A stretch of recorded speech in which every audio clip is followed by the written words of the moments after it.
For the topic of today's sermon, we're going to call it natural tendencies. A lot of times things happen in life, right? And we have a natural reaction to things. Like imagine you walk home or you're walking home in a dark alley or a dark street and you hear a loud noise. Boom. What do? When you watch those TV shows where they prank people or even in like movies, you see how people react. Some people like scream like ah and just scream really loud. Some people just look. Some people get into a fighting stance, right? Some people run and hug the person next to them. You've seen that before, right? Jump up and just grab their arm or something. How come each person acts differently to these things? Then you go talk about something else. You go to the grocery market or you go to KFC or McDonald's and you encounter a really, really stupid cashier. Like just really, really dumb. How do you react? Some people act sarcastically, right? Can you be any more stupid? They're really mean. Some people think it in their head but they don't say anything. They're quiet. And they just smile like, you're such an idiot. Some people get all angry and red in the face and get really excited but don't do anything. Some people get really aggressive. Why are they like that? Then you go look at other things. Like when someone says something bad about you. You hear, oh, Ja says Amy said something bad about her. And Ja found out and she got really mad. What does she do? Either she'll start yelling about Amy to not Amy is just as bad. She's horrible like this like that. Or Ja will just be sad and say, oh, it's not fair. Why does Amy talk about me? I never talk about her, and feel really, in Thai we call it noi tai. Or she gets really angry. Or she just says, you know what? I really don't care what she says. There's many possible reactions that she has. And so now we get to this topic, which is, well, how do you decide what reaction to have? Well, if we ask certain people, like, okay, they talk about me, what should you do? Well, I want to be calm and controlled and not get angry. Okay, someone surprised you, what should you do? Well, I want to turn and I want to look slowly, but carefully and not act stupid or jump out or scream out loud. It's embarrassing. But why do you keep doing that then? They say, well, think before you act. Think before you talk. The problem is, if it's a situation that's slow, you can think before you act. But then you have those certain situations that's instant, and you have no time to decide. And so what do? You do the first thing that you're used to. Someone says, you ever had those situations where I'm going on a trip and someone says to me, I hope you have a nice trip in Thailand. And because I've said this so often, you know what I say back to them? I hope you have a nice trip too. Even though they're staying here, they're not going anywhere. But why do I say that? Like, why did I say, I hope you have a nice trip too? Because that's how I was trained, right? I was trained that way, which is if someone says, thank you, you say, thank you. If someone says, how are you? Fine, how are you? A lot of times people will be trained in the way we respond. And so same thing for me, when someone says, have a good day, my first response is, you too. Someone says, have a good trip. You too.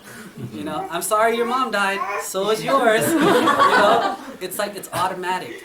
But why? This is what we call behavior, or in Thai we call it barami. It's character. We build our character. Every little thing, like when you watch a movie and you see someone act stupid and someone punch him in the face and you laugh, haha, deserved it. You're creating more character. You're training your mind so that if this happens to me, this is what I'm going to do. Or even when you see the Thailand protest and you're like, that's a good thing. You're training your mind that if I have a chance, I'm going to go. Or if you train your mind and say, these things are bad, then you're training your mind that no, I won't go. So the times when we're not in these events, that's when you train yourself. So that when you get closer to the event, you have another choice. You can't always think before you act. You can't always think before you talk. But in your off time, when you're not working, that's when you train. Think about Kobe Bryant, Mike Tyson, or Derek Jeter, all these, the best of the best. What do? They train every day. How do they become the best basketball player? LeBron James, Michael Jordan, Kobe Bryant. How do they become the best? Well, they play the basketball game just like everyone else, 48 minutes. 4 quarters, 48 minutes, 80-something, 82 games a year. The same, no difference. But in the summer, The other players, they go to Hawaii, Malibu, they sleep, they drink, they party. But what does Kobe Bryant do? He lives in the gym. He goes to the gym every day, shoots like 1,000 baskets every day. Mike Tyson lives in the gym, punches the punching bag, speed bag every day. Why? So that when it comes time to go onto the boxing ring, and if they punch you, you don't have time to say, okay, the combination is left, right, uppercut, straight, and then knockout punch. It doesn't work like that. You go on instinct, you go on reaction. And so you can't just train yourself at that moment. You have to train yourself the whole time. You put in work. It's the same thing like if Jane wants to go take a test and get an A, she can't just study the day of the test. She has to study the whole semester. Why? Because she's training her mind to be used to answering these questions. When you get the test, you know the answer, or you can find the answer easily because you train. So this is what we do as Buddhists, is on a regular day, every day, when you see other people or when you see problems yourself, you train yourself to be fair. You train yourself to think correctly.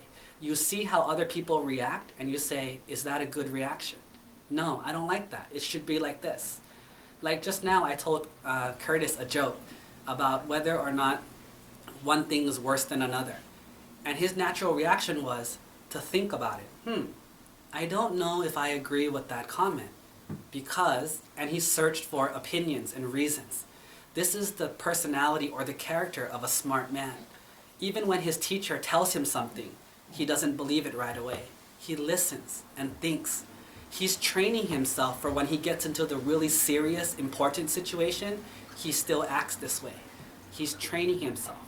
And that's what we should all do, is not only do we compare ourselves to the hard times, but when we train ourselves, that is what's important. The more training we do, the more ready we are when we get into the real field of action or in the boxing ring. We're ready. We don't have to train that day because we've already trained ourselves properly. That's why the saying, Atahi Ata no Nato, the whole saying says, one who has trained himself well does not need to worry because they can be one's own refuge. For one's mind who is trained well is easy to rely on. And that's what we need to shoot for, is to be a mind that can be relied on because we have trained ourselves properly and well.